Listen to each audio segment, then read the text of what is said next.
go. Well, you're not quite as small today. Let's see. Bring that thing down. Let's get on a level playing field here. I brought myself up a little bit, but I'm not on your guys' level yet, So it's a nice metaphor, Yeah, it's a work in progress, man. You're on your way. That's right. But Good morning. ladies and gentlemen, excited once again. This is like second time in a month, I believe. Pretty darn close to it. The Mr. Austin Malleolo in the house. That's right. It's good to be here. Hopefully I'm not wearing it out.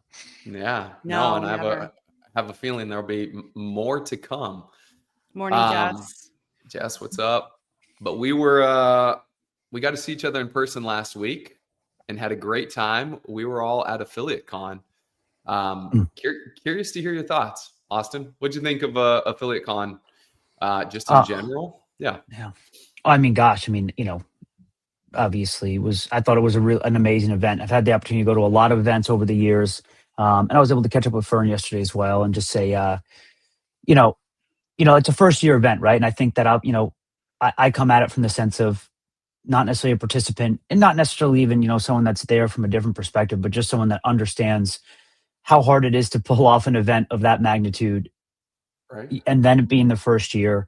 It was top notch. It was class act all around and not surprised either, right? Obviously, but I also know the amount of work that you guys and the rest of the team put into that. It's a lot, right? It's leading up to and afterwards. So, but overall, I think from the minute that I got there to the minute I left, just people coming up to me, excited, fired up, engaged. So the energy was super high, right? I mean, conferences can go one of two ways. It's pretty, they can be rote and very there's great content, but they're kind of it's a professional development conference, right? You go there, it's I'm going to learn about, balancing my books and doing this, and it's cool. And I take notes and it's awesome. But, this was the other side of that, where was the vibes were really high and exciting and fun. And there was so much opportunity to learn and develop and grow. So, that's something that I like that style personally. Whether, you could literally go work out, you could go learn how to, put your body in the right position from a movement workshop, where you could learn about some nerdy accounting way that's going to unlock X amount of dollars in your 401k and HELOC, pay off your mortgage in 6 weeks. Yeah. People are coming out minds blown from that way. And then you had people literally doing handstand push-ups in the other room. So, which is beautiful. And it's what we do. So I thought it was great. Selfishly, I was really excited, obviously, for the announcement of our partnership going forward. So, Fern crushed that on day one, and we were excited to be there and just to answer the questions and to really kick off a really deep relationship going forward. So I was really excited that we could be there for that. We were able to pull it off. Always, in the background, there's a lot of timing things that have to kind of land, and we were able to get that done. So it was great. And then just excited for next year, obviously, because, of what we're going to be doing and how we're going to be doing that, in a much deeper integration between both of us. So, it was awesome. I think, FOMO, right? I think that, that success from the event is people that weren't there want to be there, and people that were there didn't want to leave, right? That's a good event, and that's what you want to lean into. Yeah, man. It was cool to be back at a place where you had all of those people in one place, and you had the chance to connect and see folks that you hadn't seen for a while, got a chance to meet folks that you maybe have never met before, but you knew of them, seen their work, seen their content, seen all that kind of stuff, which was cool. Or have met many, many times online, right? So many people where it's I feel like I know you, but then you get to see them in person for the first time, which is always really cool. Yeah. Yeah. It was powerful, and it felt like some of the stuff back in the day. Yeah. I remember going to regional events when that was a big thing, or even any of the different events that CrossFit had, where just everybody would be there, and it was just so inspiring and got you so fired up. So, I loved it. I can't wait for next year. If you guys are not on the wait list, I would encourage you to get signed up early. I have a feeling it's going to sell out fast for next year. So it should be pretty cool. But you mentioned the announcement on day one, which we were all anxiously awaiting and super fired up about. So tell us a little bit more about that. So we here at Best Hour, CrossFit Mayhem, Mayhem Nation are now partners. Tell us, what does that mean? Yeah. I mean, gosh, I think when we think about at the core level of, I just think like, kind of backing up, obviously, like for me personally, knowing, Fern and Jason and all, what you guys have done at Best Hour, you guys, we've worked together in different ways over the last 15 years in different ways. And I'm just, been a huge fan of what you guys have done. And, in moving over to Mayhem, a massive focus, our main focus, and this is like, when you say, what is Project Mayhem for us, it's our focus. It's our internal focus on gyms and owners and what that looks like. And that's where we are really, super aligned as a business and as a company, as a brand at Mayhem. And I really wanted to start to pull together a group of the best, right? Kind of like from all different avenues, and Best Hour from an operational perspective, a strategic operating partner with what we're going to be delivering to our community was a no-brainer. So, really what that looks like is, we're going to kick it off with we're going to have an owner development weekend at Mayhem on the 6th and the 7th. And that'll be an opportunity for us to engage with a small group, by small, not as big as what we just saw. But, we'd like to be able to fit 70, 75 people there, which is, old school level one for those who've been around. Like that's what, we used to run, at Reebok back in the day. And I know Mayhem's done it too. So, and really just have an opportunity to engage with our community at a much deeper level beyond just programming. Talk about how do we implement it? How do we lean into business development, coaching development, owner development, business operations, all of those things. And these are areas where you guys are subject matter experts and you have a really strong team. And as we head into next year, as we kind of roll out different offerings and, really leaning into this base of experience and your team and what your bench looks like, and what it looks like for us to add value beyond programming, right? So obviously we'll always deliver programming, that will not change. But then for those that want to engage at a higher level, really, when you think about, we actually delivered this lecture on day 2 of the conference of like how to own your programming. And it was awesome. It was super fun. You're never really sure how things are going to land, right? When you think about delivering something. And I tend to take things for granted a little bit. Like, I feel like, man, I'm going to say shit that everyone already knows or understands. They're not going to want to hear it. Like, I get, you all kind of get this, everyone gets the imposter syndrome, right? Yep.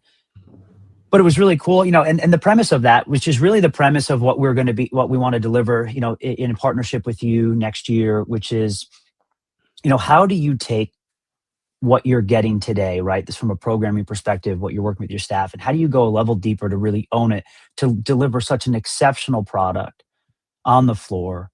How do you, from an owner, distill that to your coaches and your coaches to your members? So at that point, your members are having a great time.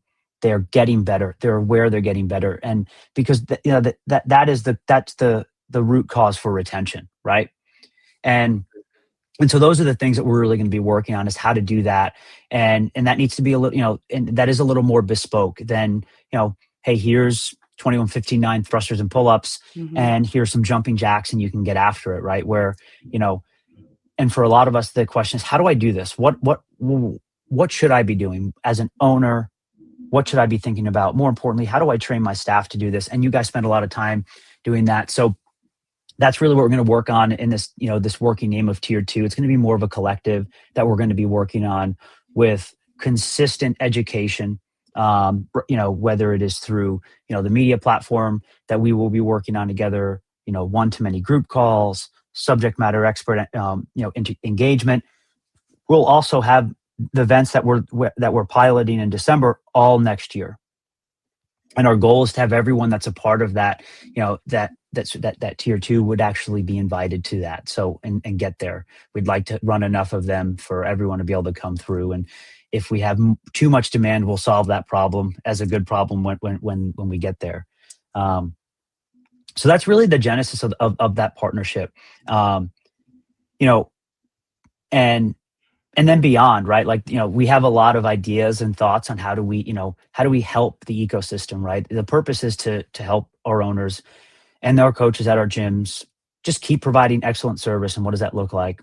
And that's the problem we're trying to solve. We have a lot of gyms, we have a lot of owners, we have a lot of coaches, and running a business is not easy. You guys know that. You guys have done it. I've done it.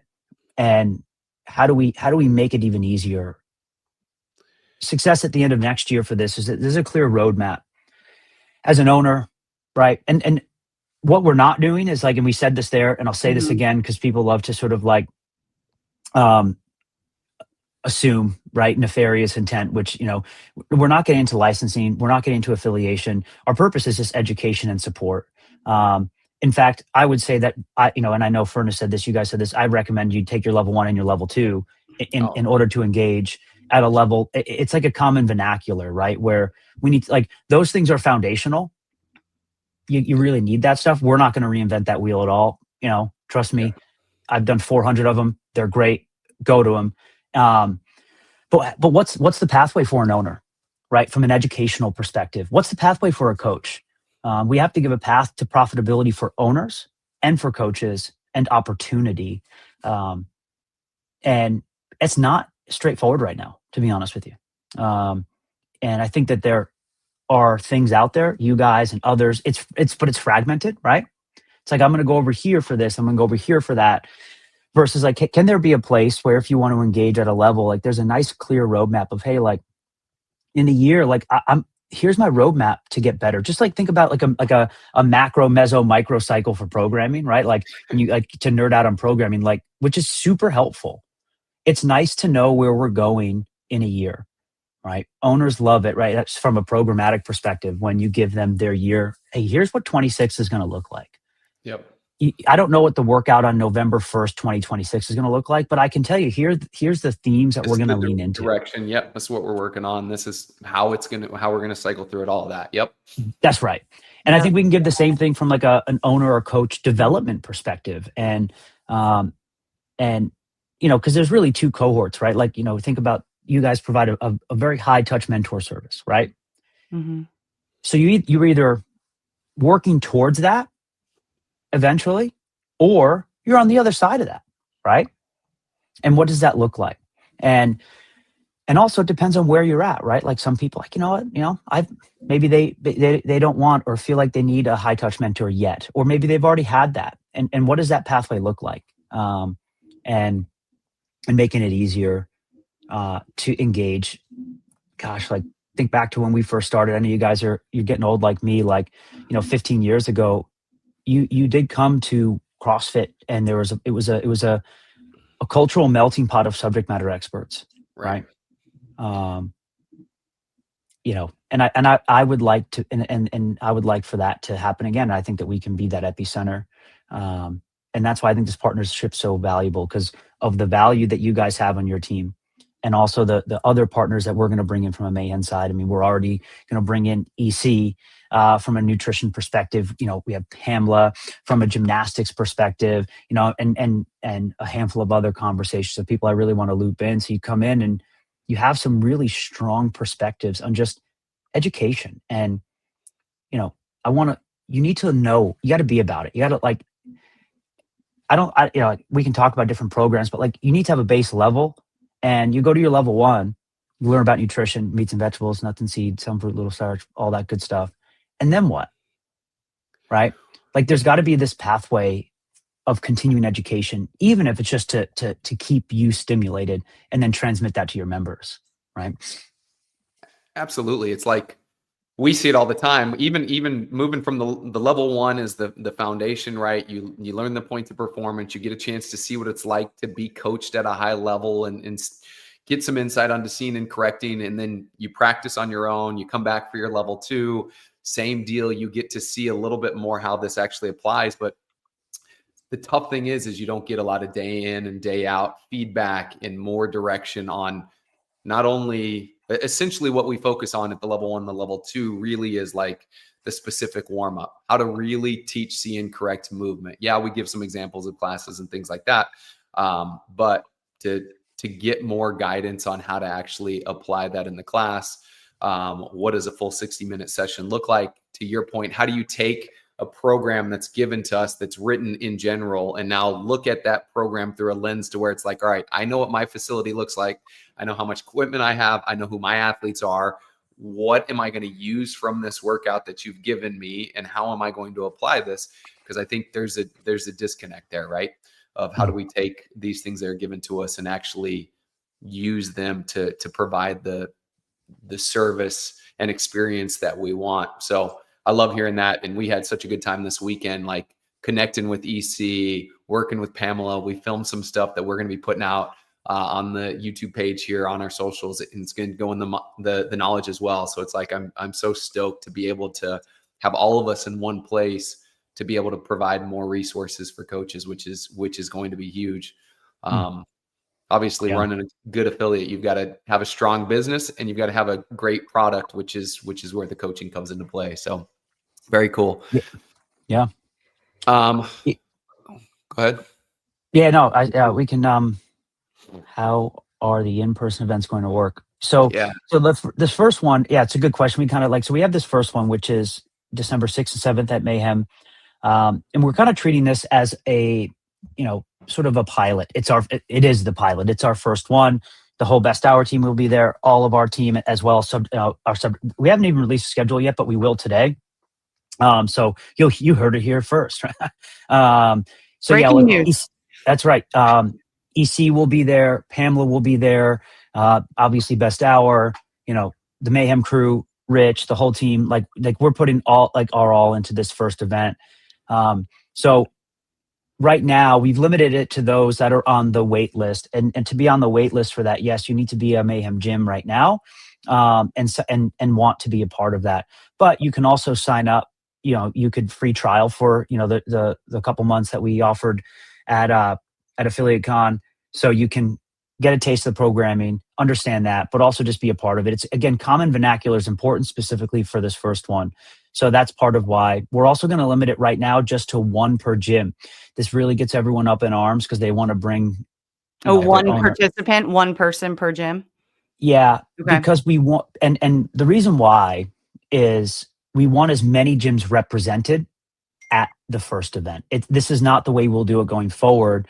Because we also respect that, hey, as an owner, I have a head coach. I'm a manager, I have a head coach. Right there, value can absolutely come from multiple people there. Sure. But we really want to make sure that if there's an owner that wants to be there from a gym perspective, we want that feedback and that awareness, right? So we also know that we have wonderful people out there that are super users that want to bring many people, right? So if we open it up even to +1, we probably would get 50% of the affiliates, right? Because everyone would sort of bring that +1, which I love you guys and it's awesome, and most likely will be like that in the future. So that's what we'd like to achieve. If towards the end we have a couple spots open, we'll honor everyone that has signed up. We'll send you a note, be like, hey, if you want to bring your +1, we got 15 spots open. Throw them in there if you want. And then, is this for owners only, or can a head coach be sent to represent? Yeah, we're just say one per gym, right? I think, the complexity of our space is that, an affiliate owner could mean a lot of things, right? You guys know this. Like, I'm an owner, I'm a head coach, I'm a silent investor. Like, there's so one per gym for the person that would get the most value from this is you are owner / operator. You're probably not removed. So if you feel like that might be someone better suited than the actual owner on the LLC that you submit to the Secretary of State, then you should send that person. And then go, and that's something where I think, we'll send out a couple more communication to the Best Hour crew and our crew, but I'm excited to also get some feedback from everyone on this. I mean, we just want to, I know that when Todd and Kristen, you guys are up there, you guys are going to obviously crush it. But more importantly, we want the feedback from the participants is this something that just added value to you? That was, that's all that we're looking for. So we'll probably, also offer an invite to a select few to come in a little earlier, to maybe even do a roundtable, say, hey, like, we're going to be building something, as we're calling now a tier 2, this collective for next year. What are these things that you're really looking for that would be valuable to you? Something that's really important to me and to Rich, and I know you guys, is, like, listening to every one of our community. What can we do that adds value? We don't want to do shit that you don't want to do, obviously, for what's the point? So the goal is to kind of keep running that down, and by the end of the weekend, you leave there with a good example of that's what we'll be offering next year, just across 12 months, right? Like, but condensed into 2 days with subject matter experts and the content we're delivering. That's really like sort of what the archetype is. Yeah, I love that concept that you just said. I just want to repeat it so that, like, we highlight a little bit, is the concept of what we're going to be doing and running over 12 months, the product that you're going to get. The example is condensed in those 2 days. So that's right. Yeah, you're going to get a great idea, great understanding in the 2 days of what the product actually is that we're going to be able to help all the gyms with over the course of a year. Yeah. And so the schedule looks like it's primarily Saturday and Sunday, full day Saturday. Is it full day Sunday, a little bit shorter so people can get out of there? What's that look like? And then you mentioned potentially some people coming in for a roundtable. Does that mean so Friday ends up being something that people will be there for? What should they expect? Yeah. So we'll do an optional Friday like night workout roundtable discussion for those that get into town. For those of you that haven't been to Mayhem, it's not in Nashville. It's a strong hour. What I mean by a strong hour for you city folk, it's one road. Yeah, it's 80 mile an hour on one road. You're not making up time on that, right? Unless you are on a rocket ship. So it's a strong hour. So if you fly in maybe midday or whatever it might be, we'll have a workout and then a roundtable discussion on Friday night. We'll probably let a handful of gyms know, like, hey, if you can come in a little earlier, we'd a much smaller group to just kind of lean into and have some discussions there. Saturday, sort of, this kicks off at 7. We'll do a run club optional, right? And then from there, just full day to the end of the day, then a social at the end. If you've ever been to Mayhem, the Saturday socials obviously are barbecue. A staple. Let's go. In what we. That's right. Barbecue, games, hang out, just time to intermingle. There'll be a lot of us there and a lot of you to make sure that we have that time. Sunday we'll kick off again, but we'll be done around. Our goal is to be done around like 1:30, because we want to respect. Like, the goal again, the older I get, and maybe this is like being able to get to the airport and get home at a reasonable hour on a Sunday night makes your next week beautiful versus tough. So, like, I would say, like, I want you to be able to get to Nashville, BNA for like a 5 o'clock flight, right? That would be ideal for you guys. So because it's strong hour back to Nashville.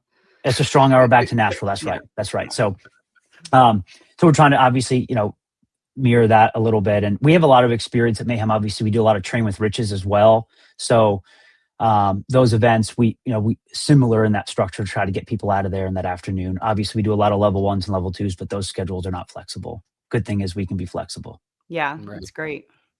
Yeah. So, I think, you said something earlier on of like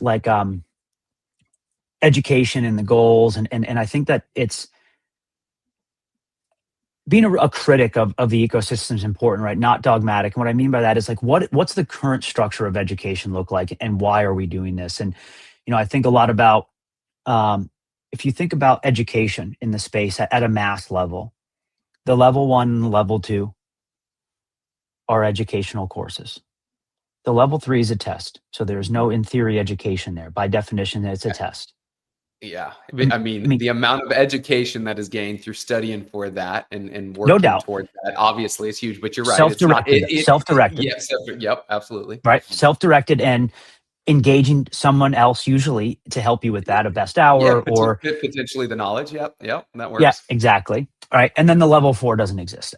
So right. But so when I say that with the respect of like, okay, there is so much to be desired from an educational perspective on application. And I think through the years of what I've had the opportunity to do, Denise and I, you guys probably all know Denise Thomas. We created the coach development program, like, gosh, feels like 100 years ago, like 10 years ago at Reebok CrossFit One. People would come in just like hands-on, right? And it was very immersive. You would come to us and we would lean into it. We're actually going to be doing that at Mayhem eventually as well. And how we can do that like on site.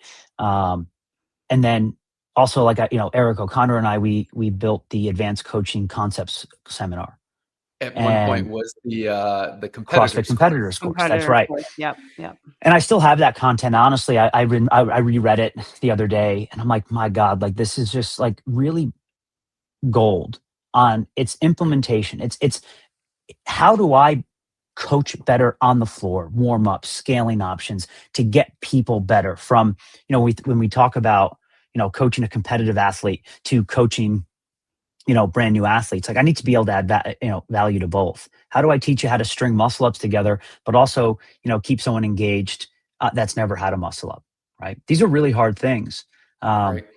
And that's kind of what we were talking about in the lecture, owning your programming is, how, and also it's like, no, it's also okay that if someone walks in that they may never do a muscle up, and that's okay. It's also okay to say that like doing muscle up transitions in a workout is boring, right? Like I know it's like, I mean, it is for someone that if they don't care about the neurological adaptation, if they're like, listen, versus like, you know what, just do a pull up, you're going to be okay. Right. It's great. But being less tied to like, I did this for years, right? It's like the stimulus is pull 2 through, then above the rings, you need a pull and a push. And the neurological component is as demanding as the load is large. Like, listen, like I could recite it all and understand the importance. But if I'm 50 years old and I'm coming in 3 times a week, at best, right? The average attendance is 2.5 in our gyms, right? 3 times a week is really good. And there's a muscle up day.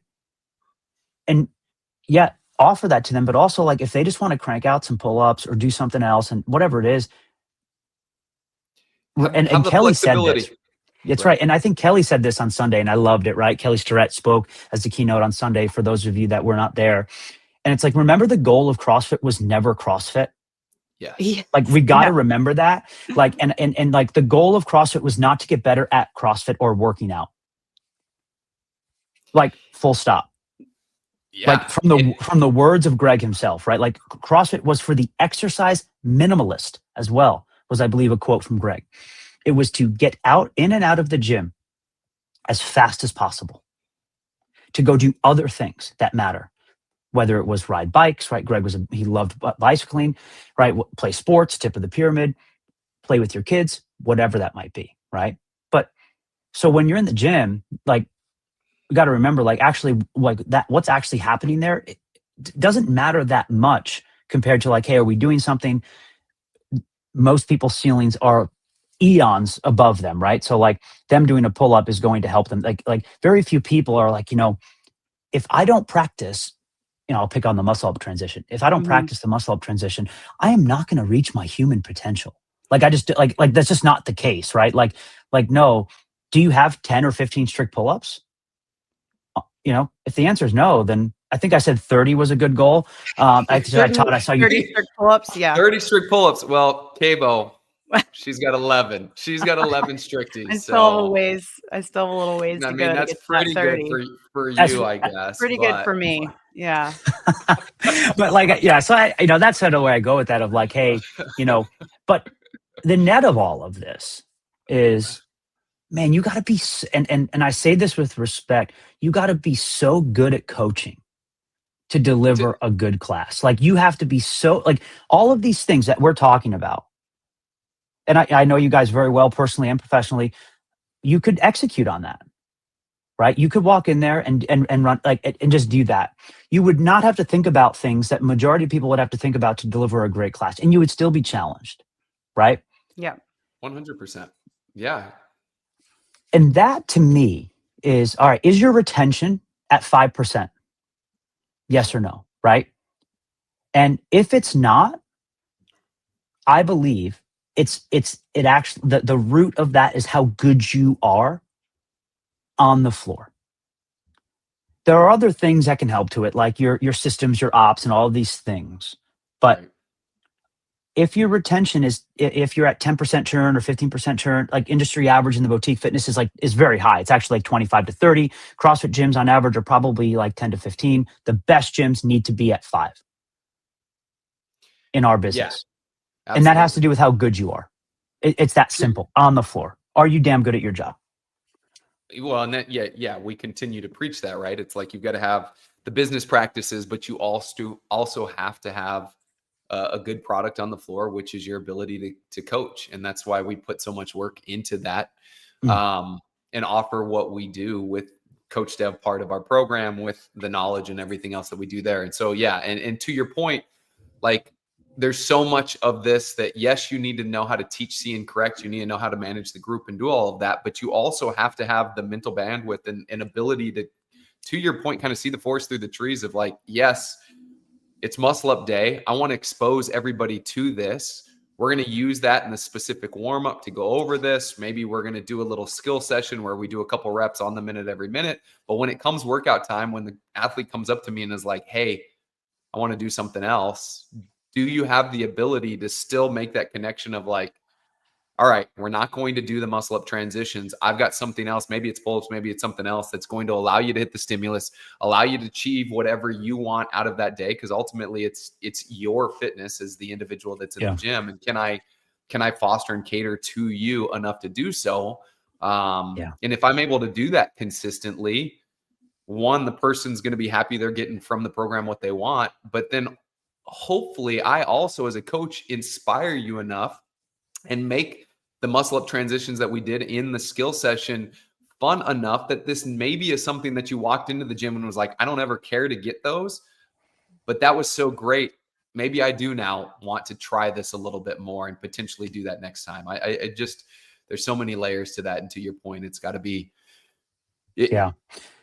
what we do on the floor is going to impact so much in the business. And so, why does this matter? So I got two things. When it comes back to what is the goal of this partnership? What do we want to do? What is this, this additional, this tier 2 that we're calling it now, going to look like? Honestly, it's the goal is to support that journey, answer those questions, help you from a coaching development perspective that, if you think about from what Mayhem delivers now, it's programming, it's a lot of it. There's a lot of great resources. This is just going a step deeper for those that want to lean into that. Right.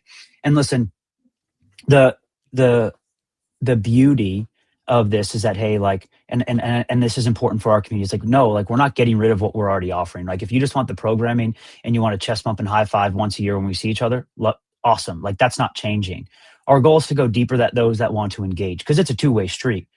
Right. It's like a gym, right? Like, I don't want you to come to my gym unless you're going to come consistently. Right. No, it's like, hey, what is this second offering going to look like? It's going to take, it means that you need to engage and interact. And we're going to put a lot of people and resources in front of you to help you be a better coach, run a better operation, engage with specialists. But you have to engage. Like, I won't engage that for you, right? And that's the beauty of that. And really the deeper understanding, and I think I don't know where I said this last, but it's, it changed my view on classes. And honestly, what we deliver and how we deliver. Someone who's actually a CrossFit coach, former affiliate owner, said, hey, my wife doesn't go to a CrossFit gym. They go to, I think someone wrote in the comments, like, I think she's like, yeah, she goes to an Orange Theory. I was like, oh, damn, why? And it's like, well, she only works out 3 times a week because of kids and work, right? And the way their schedules work. And when she goes to a CrossFit class, she doesn't want to, if it's handstand walk day, she doesn't want to practice her handstands for 25 minutes. She wants to work. She wants to go, like, and I thought to myself, I was like, man, that's devastating. I thought to myself, I think that's fair. I don't want to personally practice handstand walking for 20 minutes either. Right. I just don't. Now there was a time when I did as well. There was a time that I had to spend a lot of time and I wanted to learn, but what am I, 38 going on 100, I changed my workout, and this is like the hot take, right? Like, I change my workout every day. Like, I obviously follow Mayhem programming. I wrote my programming for years. There wasn't a day where I personally didn't change it for myself or even for the class to class, day to day, based off how I'm feeling, what I'm doing. Right. And or tweak it or change it or whatever it might be. And it doesn't mean you don't program that stuff, right? That's not what I'm saying. I think it's much, you have this, but you need to have the flexibility to cut it down and distill it down where, hey, like, yeah, we can do this stuff, but I also, if you don't want to get upside down for whatever reason, you don't have to, right? It's like nutrition. It's like, I love EC's concept of nutrition. I'm not telling you what to remove from your diet. I'm actually telling you what to put into your diet with the 800-gram challenge. That concept I love. It's like, I'm not saying, if you say, I'm never taking cheese out of my diet, right? People are so connected to cheese, right? Everyone talks about cheese. Yeah, never cheese taking is it out. hot topic. It always is, right? It's like, great, never take it out. Great. Awesome. Just eat some vegetables and fruits, 800 grams a day, right? I think that same concept can be really beneficial from like a fitness perspective is, hey, like, I'm not telling you to remove something. I'm actually just saying, hey, like, let's just make sure that we should do this. And what is this? And maybe that changed day to day. So that really hit me is, yeah, we don't want to stray away from these high skill movements. We want to do these things. But if someone comes in and you need to prepare for this. Yeah. You need to make sure you're ready to rock. And this is something like at the Advanced Coaching Concepts course when we ran it, like a lot of it was talking through how you set up before a class to prepare for different scaling options, different tweaks, like you'd have to really create your setting so it was easy for you to execute with a handful of people, right? If you're going to do a pull-up scaling option where you're going to just put a band between two J cups so they can stand on it, you got to have that ready, right? It's not it's not earth-shattering, but you just need to set that up in a couple stations so you don't need to be doing that and messing around with that, right? Or writing down the option, right? I always had the low skill, low brain power option, right? Someone comes in and they look emotionally fried. They're annoyed to be there, but for some reason they showed up, right? It's like, hey, I got that sled push and the burpees over there. I don't even need you to do the workout today. Warm up a little bit so I make sure that, you're alive, alert, and falsely enthusiastic. And then from there, go push that sled down, up and down, do 10 burpees, do that for 10 rounds. Give me the head nod and then get out of here. Yeah, as you're on your way out the door. Absolutely. For whatever reason, right? Like in the personal and personal stuff, like we take it for granted because we know ourselves, but there are personal things, health things, that you got to be ready to just handle without addressing head on, right? It's like my favorite. It's like, any injuries, raise your hand. No. No one will don't raise your, like, actually, like, I'm really embarrassed because, it's like think about like whatever, right? Like, and what's a really good example of this is kids. My daughter's 7 years old and she's now just starting to get to the point where I can tell she gets embarrassed about things. But it's based on how I address it. Right? So if I bring it up in a way of like, she's never going to tell me. But if I create a very safe space or I don't even bring it up at all, she'll then approach me about it, talk to me about it. But very rarely if I say, it's like, hey, it's like, tell me about your day, I get nothing. Right? But if I find a safe spot, parents know, like, you're in a car, they're a little tired, they'll tell you everything about their day. Right? It's the same thing with adults. Don't, get them on a bike in the warm up where the fans are loud and walk up to them. And next thing you know, they're now hitting you with what you need to hear, right? There's some noise, there's some music, no one can hear. They're thinking about something else. Those are the things that are really, really important. So that's the stuff that, we need to talk about. We need to talk about how to deliver. Yeah. And it's like, that's such, as a coach, I've got to know somebody's injuries. And I got to know that even if you walked out of my class yesterday and you looked fine and were fine, today you might be different. And we also got to know, to your point, that like the likelihood of somebody being willing to raise their hand in front of 12 other people that they somewhat know or maybe don't know at all and share any of those things, it's not going to probably happen. So making sure that you go through the process of connecting with everybody throughout that general warm-up or when they're walking into class, how you feeling today? And you're able to read their body language and all of that stuff. And these are all things that kind of seem obvious, but they're also kind of nuanced. It's hard to put into the objective, like, list of what goes into coaching a great class. It's like, yeah, we need to know their injuries or ask for injuries. But to your point, if you just do it so bluntly, they're not going to tell you anything. So how do you learn the skills and how do you learn the nuanced ways to go about uncovering that stuff from people? And that's a lot of what we try to provide with breaking things down the way that we do. And then just some of the different drills and homeworks that we do in our coach development and in the knowledge and all the rest of that. So yeah, to your point, And I'm not only excited that, but then being prepared, having the nuanced approach to asking for injuries or talking to someone in the safe place so they'll talk to you about it. But then the one step further, being prepared for whatever the answer may happen to be for whatever the workout is that day. And that can be a missing link for a lot of coaches too. It's like, cool, we ask for injuries and then someone gives you something. And then now you're like, oh, well, I'm not really quite sure what to do with you. So what do you think? Yeah. Like, Well, yeah. What do you want to do? Well, and I think, so a few things, right? Like, I know you guys preach this, but like, know what you don't know, right? So, I mean, I remember, like, you'll get so much respect. Like, listen, I don't know how to handle that, but I do know, like, I don't know how to specifically handle that, but my goal is to keep you safe and put you through a pain-free range of motion today. So, 100%. So let's experiment. And that's like, even working with adaptive athletes, I've had a lot of people reach out and be like, oh my gosh, I've got this person that has X, Y, or Z issue. They're coming to my gym. I'm freaking out. And I'm like, hey, I can't tell you what they're going to be able to do because I don't know. But I guarantee you that person, when they show up and you tell them, hey, I've never worked with somebody that has this issue, let's play with some things and try it out. Every single time I've worked with an adaptive athlete, that's always been the process. Let's try this. Ooh, that didn't work. All right, we won't ever do that one. Let's try this. That does work. Cool. You feel comfortable. Let's keep going. And it's like, yeah, to your point, know what you don't know and don't be afraid to ask the questions and experiment a little bit. People appreciate it.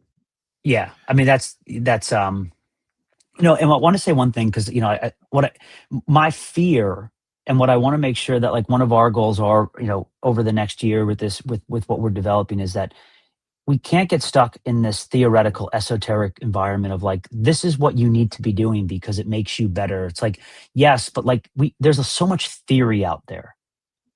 Yes. Which is great, but like, I don't give a shit at some point. Like, hey, I need to run a better business. I need to make some money. I need to have a career. Like, why do you go to like you go to college? Do you go to college because you have this intrinsic drive to further your education and be more well-read? No. Some people, maybe. Let me tell you, not very many. You go there because, like, I want to have opportunity, right? Right. And like, and that's another really important piece of and that's another goal of this partnership is, hey, like, what does this look like? And from a business perspective, from a career trajectory perspective, and this is something that we're, as we go deeper into our partnership into next year, is how do we give more opportunity to engage? Who are those that are doing things that we really want to work with and lean into, give people the opportunity to engage with the broader community, right? And, because, we don't have as many trainers in the ecosystem than we did 5 years ago. That's a fact. We don't have as many affiliates in the ecosystem that we had 5 years ago. That's a fact. And I think it is not because less people are working out. In fact, more people will enter the fitness ecosystem over the next 5 years than we've ever seen in history. And they're going to be moving towards what we're doing, which is, call it what you want, but a functional training, right? And there's everybody else that's hopping into the space or copying what we do and just making small tweaks and calling it something different, right? And so I think, and the aspect of this is what we need to create. It's twofold, right? Like that's why, it's like, how does HQ plan to set themselves apart, so on and so forth? Is it marketing? Well, again, I don't work at CrossFit HQ anymore, so I can't speak on behalf of CrossFit. But I can tell you what we at Mayhem are doing, what our goals are to do, and it's now competition or parallel path, right? So do I think F45 is competition? Yeah. Do I think High Rocks competition? I actually don't. I think that's actually like a valuable tool that can be used at our gyms as an example. Training for something, right? We should be leaning into training for something. High Rocks is a great thing you could train for. It's something very, very tangible. How can CrossFit set itself apart? Well, I actually think so. Let's just take, for example, our affiliates and our gyms, GLP-1s are something that will drive a lot of people into gyms over the next 5 years. And we're talking 80 million people over the next 5 years are going to enter the fitness market because they're going to get on some type of one of these drugs. Their doctors are saying you have to go to a gym and you actually have to have resistance training, right? For the first time in history, doctors are actually telling people to go weightlift. Right. So let's take about our philosophical thoughts of do we like this or not? Throw that out. That's not the conversation here. This is the thought of people are being told to go to the gym and weightlift and have resistance training and create healthy habits. This is with this, there's no better gym suited to achieve this than the CrossFit gym for multiple reasons. One, just the pure thing that we have the best coaches, yes, and we have a system, the methodology that allows you to do it all very effectively, weightlifting, all the other things. We teach you how to move safely, effectively, efficiently, better than anyone else across the board. Yep. Additionally, the community aspect, right? We know that when you walk into a CrossFit gym, no matter how good you are at teaching, our gym owners are great at taking care of people, right? That is that common ground. And that's what many of these people need, right? And that's what they're looking for. So I actually look at this as from a setting ourselves apart perspective. We need to lean into that really, really well. But so I think, but the key is you need to be ready for that, right? So when I think of like, well, what are we trying to do to support that? It's like, yeah, I actually think all of our owners and coaches need to be better, right? Top to bottom, operationally. So if someone comes to your website and emails you, you need to respond within 30 seconds. And if you don't have systems or operations set up for that, you're failing. Why? Because someone that reaches out to another gym, F45, a Planet Fitness, whenever, their CRM, their customer service, their systems and ops are top notch. That's what franchises are the best at. It's not a bad thing. Learn from them, right? How do we help you do that? Because those things they're not special, right? Those aren't your superpower, right? There's no owner. It's like my superpower is my speed to response for leads coming in. It's like no, to set up a system and tool and do that, because your superpower is when they're in front of you, right? Is when you can have a transmission of your culture, your education, your care, your passion. So you need to make sure you get them there, right? And I think that's something that's how you, so there are things that you need to like get on the level playing field, to be honest with you, right? Like it's not set yourself apart. Like you actually have to get on the same level, because most of us are getting beat in an arena that you shouldn't be getting beat on. You need to beat everyone else on is the quality on the floor, the retention game, right? Again, if your retention is over 5%, it's your fault. Yep. Right. If you're churning rather over 5%, then we can be better. And that's what we want to lean into. And that's the direct correlation to your business, because all those other gyms have 30% churn rate, if not higher. Because their business model is built on churning people in the door and then out the door. Right. They don't have the connections that we have. They don't have the same community. Like it's not the same. Right. And if anybody's gone to any of those other gyms, it does not feel the same way that it does in ours. So that's right. And that's the thing. You get a great workout too. Like that's the other thing. Like and you get a great workout. But, and that's, and I encourage, and here's another thing. I encourage everyone to go to your local boutique franchises. Do it next week. I've done it. I've recently done a F45 class. I think I need to do an Orange Theory here coming up. I do have several friends that are diehard Orange Theory. I should drop into one with them. Go with them. Yeah. Like go to the Burn Boot Camp, go to these, and open mind, right? Like, one, I think that's important as a human being is to be open-minded. And two, as an owner, learn. What are they doing that you're not doing? What are they doing, right? Like, because let me tell you something. They do things really well. They also do some things really poorly. But learn, right? If I'm going to go take a class from Todd or Kristen, I'm going to go there, try to and try to learn something from them. Right? What is it? Picasso said, "Good artists borrow, great artists steal." Steal. Oh yeah. Right. So it's also good to know. It's like, yeah, like what's happening here, and so we used to say that all the time about like go to your local CrossFit gym to learn, right?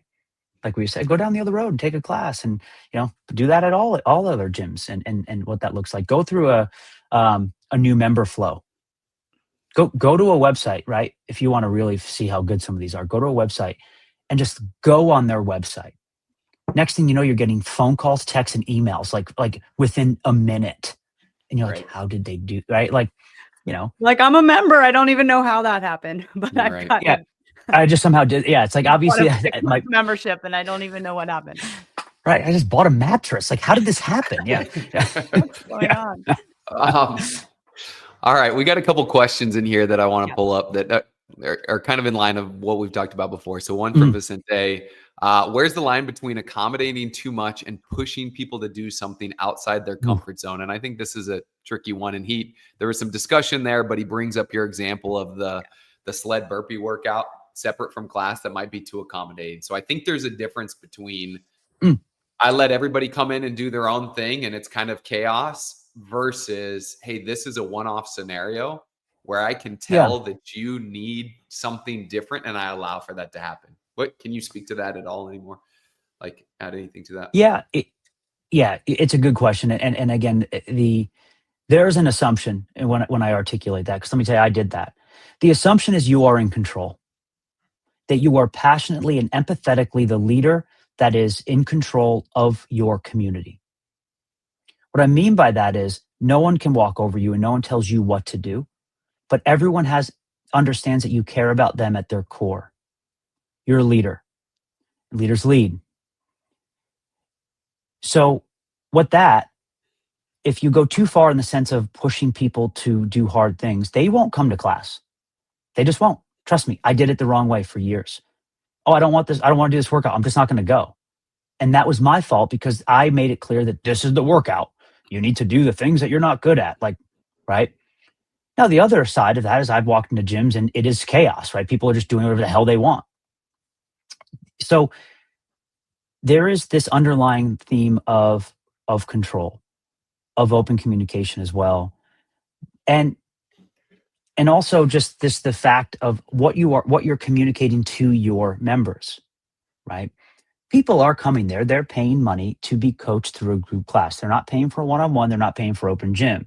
So there is that understanding there too. Like, as long as hey, you're coming here for class. So what I would often do is I would say, hey, let's just do the general warm up and then I'll let you peel off, right? One, it allowed me to check in on them. And two, 50% of the time they may have just jumped in a class after that, right? Because, it doesn't, the general warm up did its job, or other people, convinced them to take class for whatever reason. But part of this is you having the confidence and the presence to just take care of people as it comes in. Emotional intelligence is the most important attribute a coach can have. This is emotional intelligence, right? It's what it comes down to. Within 5 minutes of your whiteboard brief, you should be aware of where everyone sits, right? You should be aware of everyone sits emotionally without saying any words. If you can do that, you're really good at it. It's also a skill set that you might not have, right? And that's okay. You can train it. Some people just struggle to understand emotions, right? Emotions are uncomfortable for people to understand, and that's emotional intelligence, right? Caring about your people is a good place to start, right? Just talking to them. I saw someone right in here. I talk to my people before class starts. Who would have thought? That's probably the best way to do it, right? But keep, again, I'm 38. I've been doing CrossFit 15 years. I'm in pretty good shape still, okay? I can still do a lot of things. I will never be as fit as I once was. But I can tell you that I change the programming every day that I do. I don't work out a lot, relatively speaking, unless I'm forced to by Rich. And it's awesome. I feel so good. Right. Like, honestly, I feel so good. Like, and I still get after it. Like, and the beauty, and the beauty of the Mayhem programming over the last couple of months that I haven't done, and I wish I did it sooner, was interval-based training way more. It allows me to hit intensity at a level that is great, but it's not like 5 rounds for time and beat myself into the ground. It's not moderate intensity. It's like, okay, I'm going to do a 3-minute clock. I'm going to run 400 meters. I'm going to do max bench press at X weight, rest a minute, do that X amount of rounds, whatever it might be. Just this beautiful work to rest ratio allows me to keep the intensity high. if something bothers me, I'm not going to do it. Yes. Agreed. Done. Like honestly, like if someone's like, hey, front squatting bothers my wrists. Okay, grab a sandbag. And again, everyone gets I don't care if you never touch a barbell. I just don't care. Grab a sandbag, grab a dumbbell. You will get fit. You will achieve everything you need to achieve. And the front rack position with the barbell is cool. It's sexy. I love cleaning, right? Personally. But if someone's like, I don't want to do it, it hurts me, my collarbone this side. Cool. I got some great sandbags. They don't bother you. They don't mar you up. And let me tell you, I got a 200-pound sandbag. So weight will never be a problem. Right?